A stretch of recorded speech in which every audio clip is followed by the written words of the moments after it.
I actually was going to finish with this, but I want to start with it because given the fact that so much of what we talked about today deals with reforming the Youth Authority, I want to share a personal concern I have that I think David Steinhardt's going to talk about a bit, but I'm going to beat him to the punch.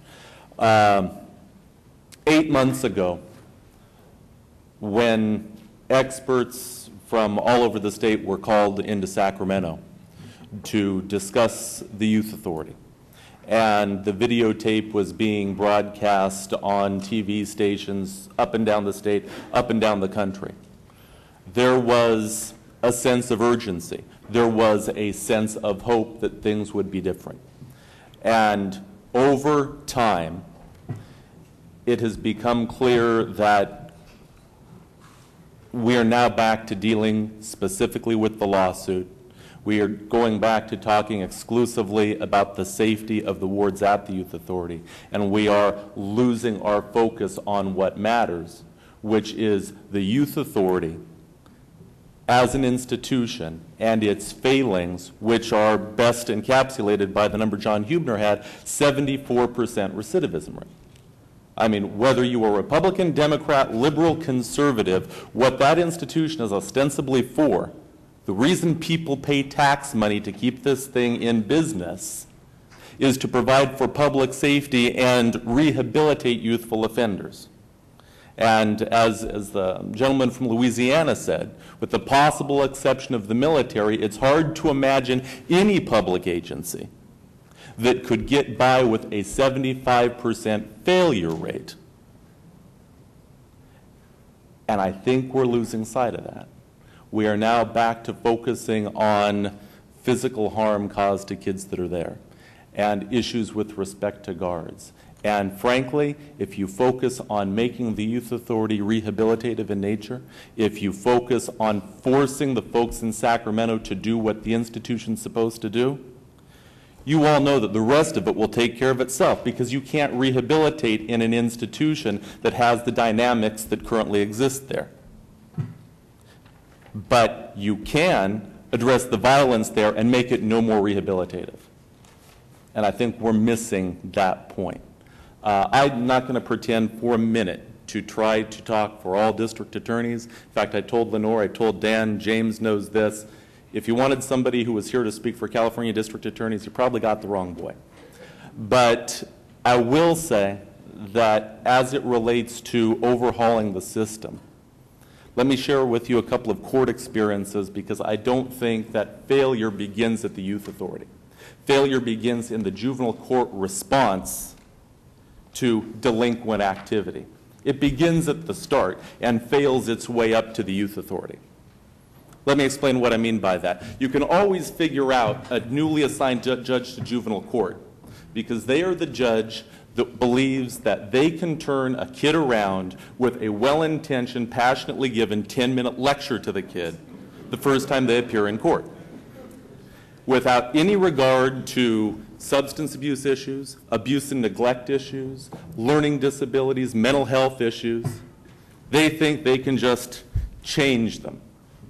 And the fact is, to some extent, with the majority of kids that come into juvenile court, we hyper-focus on rehabilitation, because most of the kids that come to court don't need to be rehabilitated. They've done something bad. How many people here did something bad, something criminal, before they were 18? Okay? And those of you that aren't raising your hands, you're lying. But, and I don't mean to throw down judges. I'm talking about prosecutors, public defenders. We have this sense that because we have law degrees and we've been assigned to juvenile court, that somehow we have some sort of systemic blessing or ability to rehabilitate kids.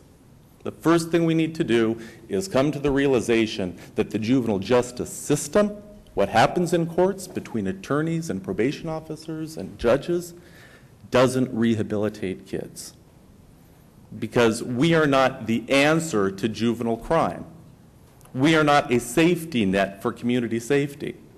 We are what happens, the hard, cold floor that kids hit when other safety nets haven't worked. Schools fall through, families fall apart, communities don't catch them, and kids fall to us.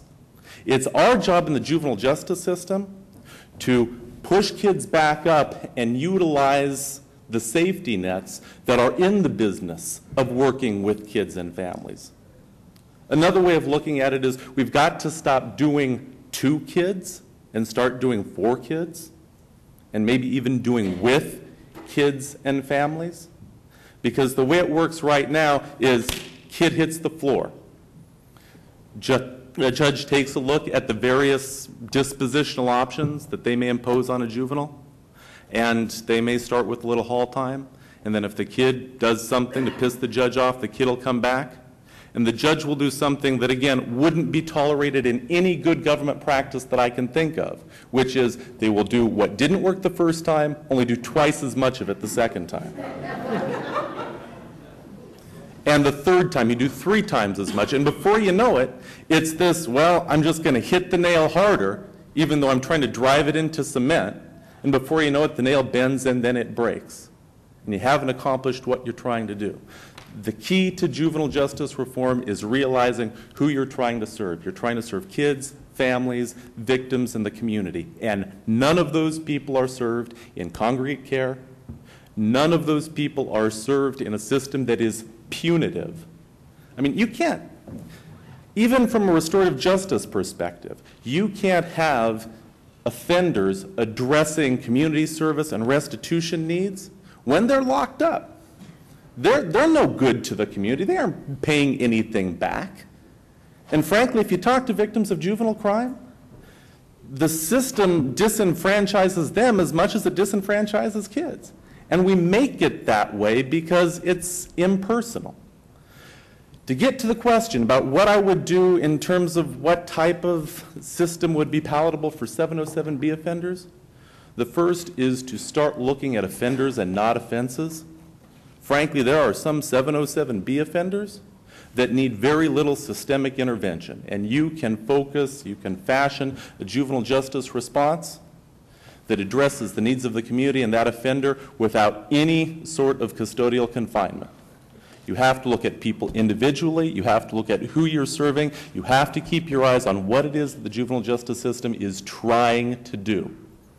And if you do that, yeah, there are going to be some 707B offenders for public safety purposes that are going to need secured confinement. But that doesn't mean that it's secured confinement without programs, without rehabilitation. And a lot of what the juvenile justice system does in terms of automatic dispositions for 707B offenders, you have to detain this kid, these people are going to go to YA if this offense is committed, is ridiculous. I mean, to draw a medical analogy, and again, I think the first job of the juvenile justice system is to do no harm. And if we did nothing else as juvenile justice professionals than to agree that we wouldn't mess kids further up, it would be a much better system. That having been said, I think anytime you look at juveniles and offenders from a rehabilitative standpoint as individuals and not offenses, no, you're not responding to 707B offenses. You're responding to kids who have committed acts which fall in a section of the penal code, the Welfare and Institutions Code. That will give you your answer. And frankly, there are some kids who commit lesser offenses that need more services. There are some kids that commit serious offenses that need lesser services. You're trying to treat children, the majority of whom, frankly, don't need high-end treatment ever.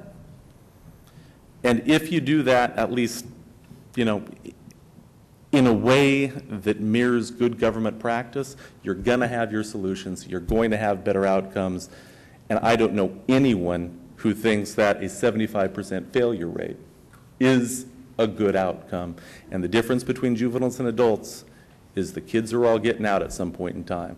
And so from a public safety standpoint, if you're concerned about nothing else except your property, your person, your neighborhood, you better want to do something about the youth authority, because 75% failure rates ain't cutting it.